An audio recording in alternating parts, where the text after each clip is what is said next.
And can you tell me like about some of the deciding factors to why you choose PLG over a sales-led growth like model?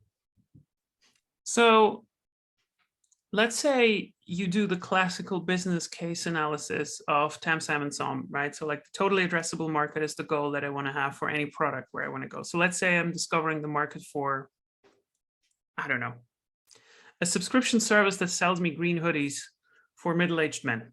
I don't know. It's just a very specific, there's a specific market for this that we call the TAM.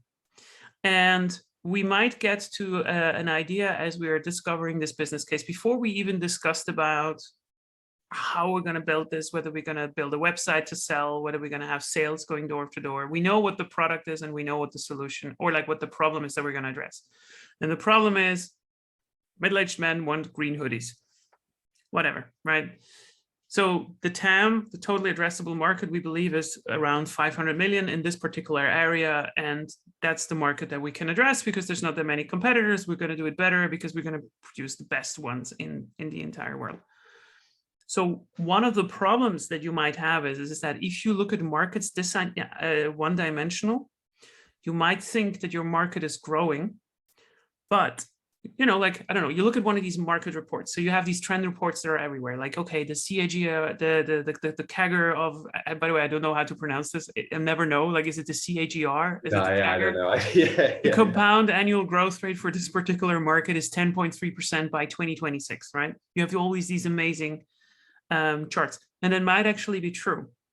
But if you're separating inside this totally addressable market, how you can address this TAM, you might find that by 2026, the addressable part of this particular market is actually shrinking for a sales-led distribution model.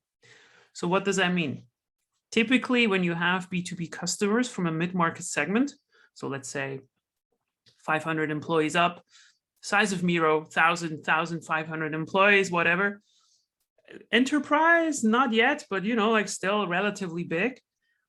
These companies can buy software much, much more independent as we go on into the future. It did not used to be this way that someone in a 500 people company can just buy software that costs you $10,000.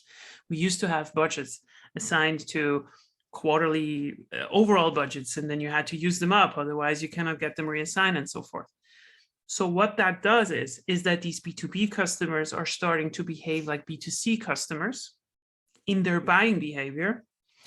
And that means they're becoming ideal targets for PLG acquisition. And that in turn means if somebody, and this is where product-led growth is coming into the play, if you can experience the value of a product and know whether it's a good fit before I have to talk to a salesperson, we know that the people will always go to the first one. It can also be a product-led sales company where you have to touch further down in the line, but you can still experience the product, whether it's the right fit for you beforehand.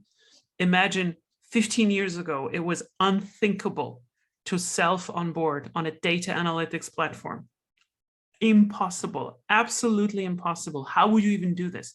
Today, you go to Amplitude, you sign up, you're in there. It's relatively easy, right? It's still a complex thing. You still need to hook up everything. But the thing is that PLG will always win out against sales-led in the same market if it's a good fit, right? So this is an important asterisk because it's much more cost efficient, and it's more cost efficient because the users can onboard themselves and they also have to deal less with people. So if you can offer something low touch in a high touch market, then you're going to win in general. And that's what I mean with like your TAM might actually be shrinking even though the overall market is growing, as you might think, because the distribution channel that you have cannot address everything anymore. There are, though, in these markets also the behaviors, of course, that if you're trying to go with PLG for something, you will still have some segment in that market that is so old, that is so big that you can only acquire them with a sales-led motion. That's true, of course. It's still a shrinking field, right?